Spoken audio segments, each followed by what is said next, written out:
I tried making Jay Fai's famous crab omelette at home, and here's why I wanted to do it. When we went to Bangkok, we wanted to try Jay Fai's crab omelette, but the long queue and the rain overwhelmed us.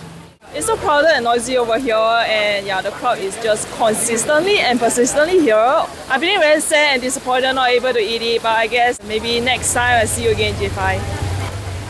So I promised her I would try to recreate Jay Fai's crab omelette burrito style at home. Thankfully, Jay openly shared her recipe and technique with several video creators like Mark Wiens. Insane omelette I've ever seen in my life. And she also shared her crab omelette isn't expensive, which we'll examine later why. She also gave a more detailed tutorial in front of a live audience. So she will start rolling it just to finish it, like make it look a nice chef. So I studied both videos carefully, hoping I could make it right, and came up with the following steps.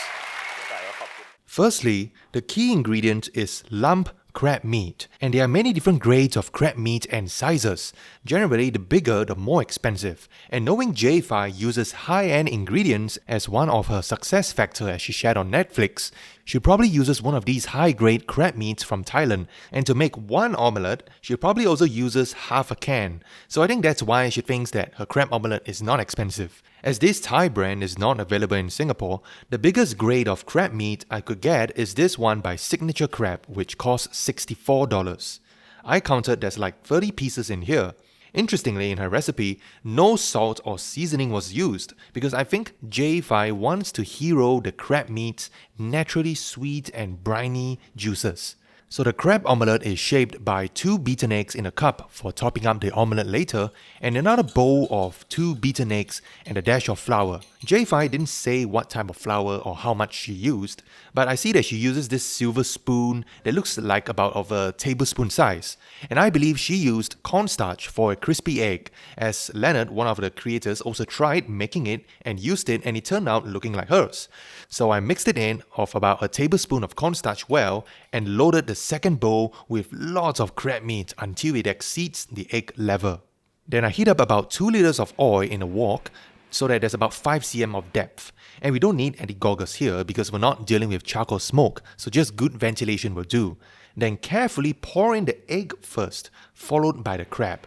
And my eggs puffed up way too much, unlike Jay Fai, so I think I should have reduced the cornstarch by maybe to 2 teaspoons instead of 1 tablespoon. Then turn the heat down to maintain the oil temperature and rotate the floating omelette gently and baste the crab with oil so that it sets in the egg. And if any crab falls out, just pop it back into the omelette and add a touch of more egg and baste with oil to set, just like how Jay Fai did.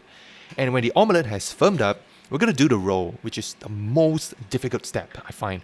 Scoop the egg up using both spatulas and use a spatula in front to push it to the back of the wok while another spatula behind blocks it. Now top up with more egg from our favorite cup. This step was more difficult than I thought because of the weight of the crab meat versus the softness of the egg, and I didn't manage to fold it down the first time, so I did it again, and it's really important, I find, to roll it down ASAP after adding the egg so that it sets. Some egg is going to float out, but never mind, just remove the stray eggs. And my eggs ran out, so I quickly cracked another egg, and I've never beaten an egg so fast before. Top up any holes with more egg so that it looks rounder, and again roll it down immediately. We're gonna let it fry in oil for a while to brown while we press it to shape it and maybe squeeze out some of the oil inside. It feels firmer now. And once it's browned all around, take it out and dab the excess oil lightly on paper towel. And wow, I'm quite happy with how my first attempt turned out, although it looks a little ugly with many claws like a crab. And we have a crispy brown crust, burrito style, and I think I'll let it cool to the touch first because it's super hot before I cut it open. So meanwhile, we can put together a homemade chili sauce that's being served at a restaurant also, and I got a recipe from a Thai blogger by chopping up some chilies, tomatoes, and garlic. It's a chili sauce, but kind of a sweet, a sweet type of chili sauce. Add some of this. The combo already smells like good chili sauce. Then simmer in vinegar and then blend them up until ultra smooth and season with salt and sugar. By then, our crab omelette should be warm to the touch. Dab dry of excess oil in paper towels and finish with some Thai cilantro. And here I present to you crab omelette in Jay Fai style. I'm going to press it open with a fork, and a cross section shows a thin crust wrapping around strings of yummy crab. Natasha loves crab, so let's hear her thoughts. Oh, it has so much crabby goodness. I feel like I can eat the whole thing by myself.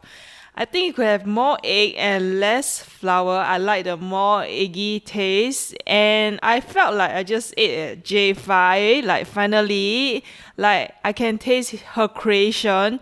It's like nobody has done it before, and it tastes nice. And I feel like I had a really special meal. I really like it. After taking a big bite of this crab burrito like how Mark Wayne's did, I understood the magic of this dish.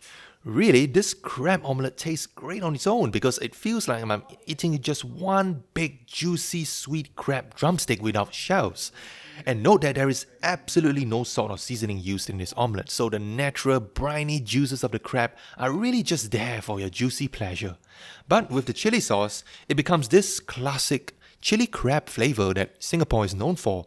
And I feel like I should have reduced the cornstarch as we know because the egg puffed up too much, trapping oil on the surface and making the crust a little too greasy.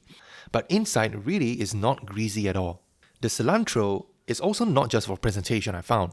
It helps to cleanse the palate of any greasiness so that you can eat more. And I'm glad of how it turned out well, and really it's quite a filling treat after a Bangkok trip.